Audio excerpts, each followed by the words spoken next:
Dharma position is a very important teaching in Buddhism. Everything has a Dharma position. Everything is fully itself. The candle is just a candle, fully a candle. I am a human being, fully a human being. You are fully a human being. You are fully a human being. You are fully a human being. Unique and similar, all of us. When we fully occupy our uniqueness and accept it, that's fully occupying our Dharma position. Don't want to be somewhere else. This is it. This is what I was born to do. Not born to do in a predestined way, but this is what I'm doing with it. Fully occupying that position is the power, the place of power and liberation. So in a monastery, people come and they might be assigned to do the dishes. And they might be assigned to move sandbags. We went to a monastery for a month. Several of us, Joe went for a month, I went for a week, several of us went for a week to help out last month.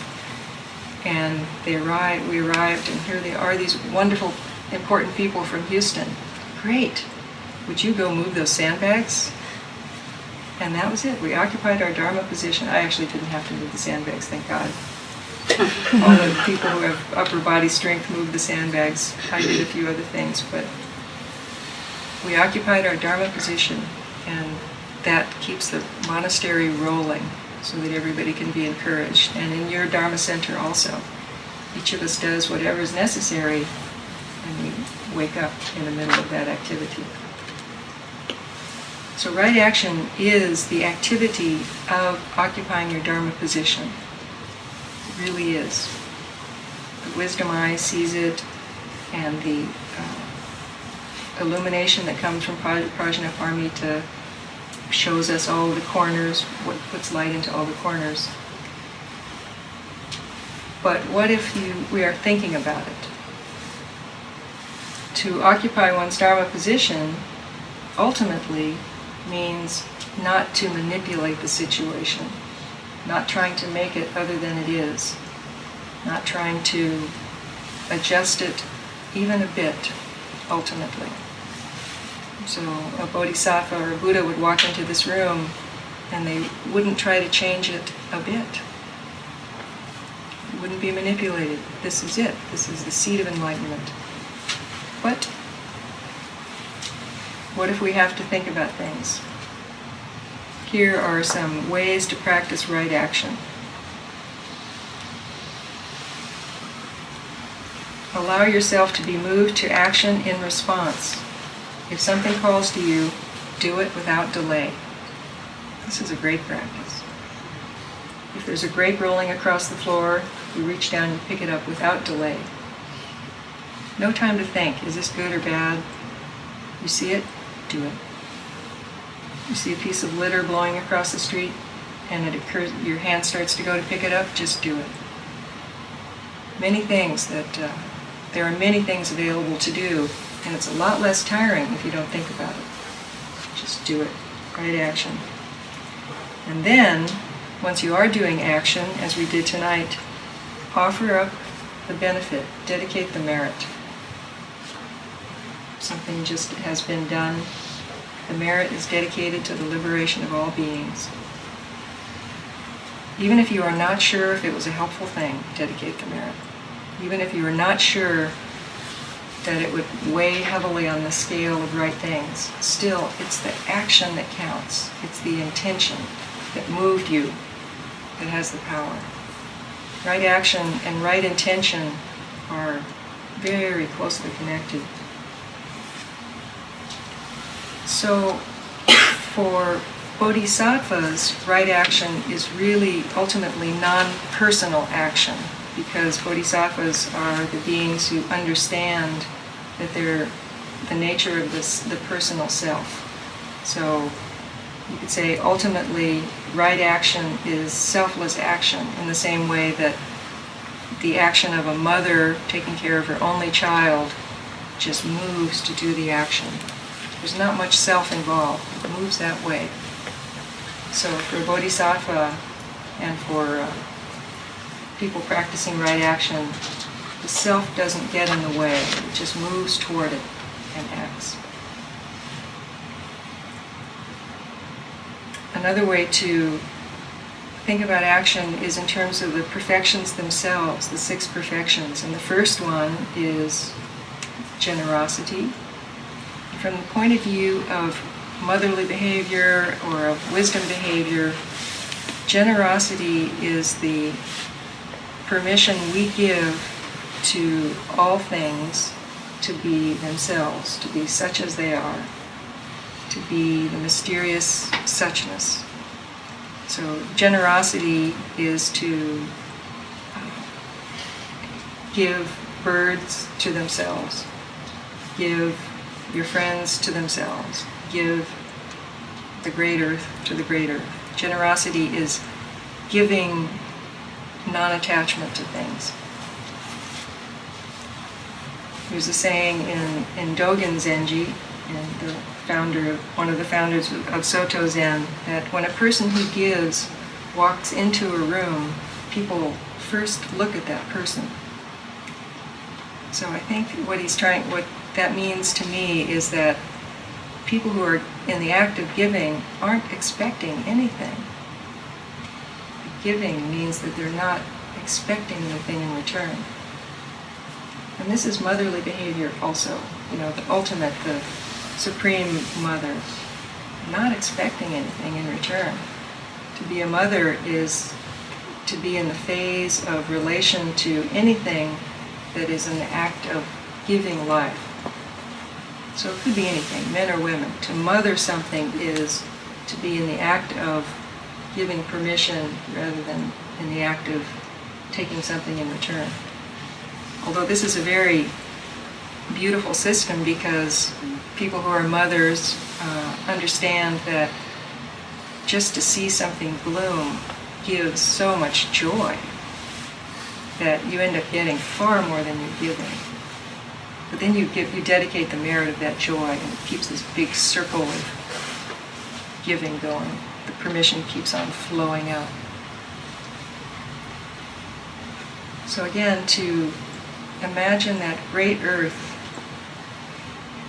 that we are really taking care of. For us, it really is contained in each grain of rice. The whole earth really is accessible to our care and our mothering, and needs it from us. So whatever action we do, coming from the heart of practice, can be dedicated to the welfare of the earth and all beings.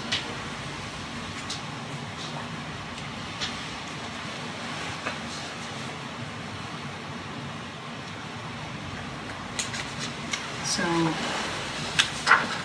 there are many actions that partake of this same principle. When we have retreats, I'm sure it's true here, but when we have retreats at our place, somebody has to cook.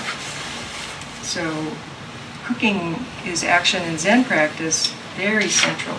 It's one of the most highly regarded actions to do because, again, you're nurturing people and enabling them to practice. And in fact, I understand this more and more as I go on and practice. When I first started practice, there were people who did cooking, and I confess, I pretty much took it for granted because I do know how to cook, and I thought it's nice, they're cooking. It's nice, helps. But more and more, I have seen more deeply into the principle of cooking and the principle of the effort it takes to provide food for people to then enable them to practice. It's come upon me slowly, but I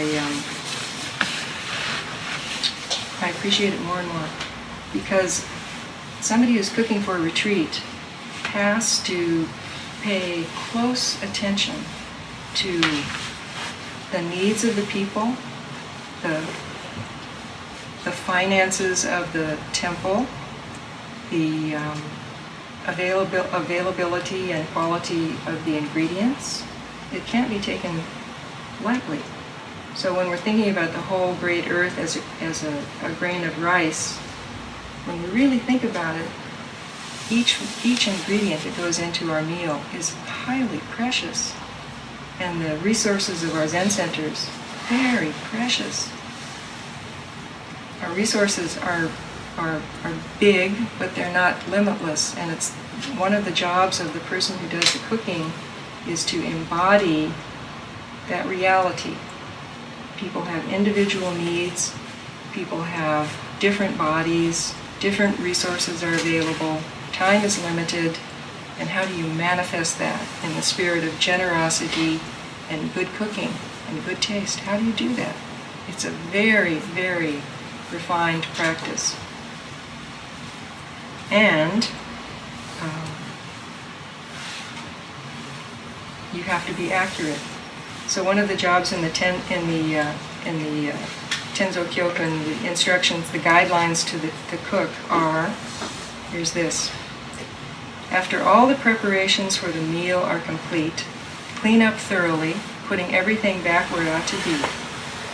When you return to your room, shut your eyes and count the number of people in the Soto.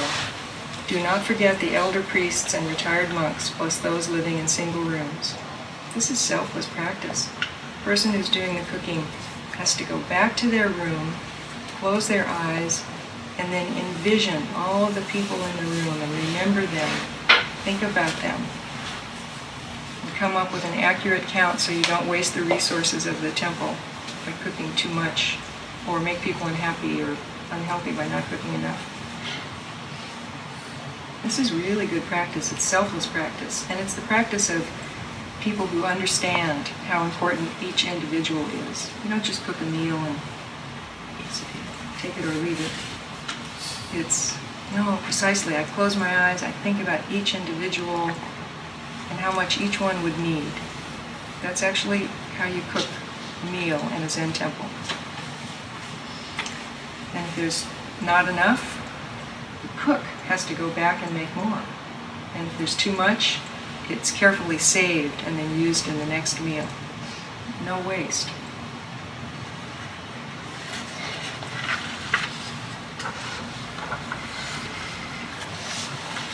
So this right action, again, the source of right action, the quality of right action is non-harming, but the source of right action comes from that mysterious little kernel that all of us practitioners who are blessed have, which is the desire to benefit all beings.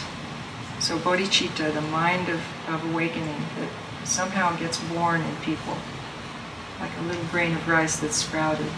This is a huge gift, to have the mind, the feeling that activity, you want to do activity to benefit all people. That's the fuel of right action in the world. Getting together like this is a wonderful, wonderful event because it pours a little water on that germinating seed. And we know we need water in our state. So, thank you very much.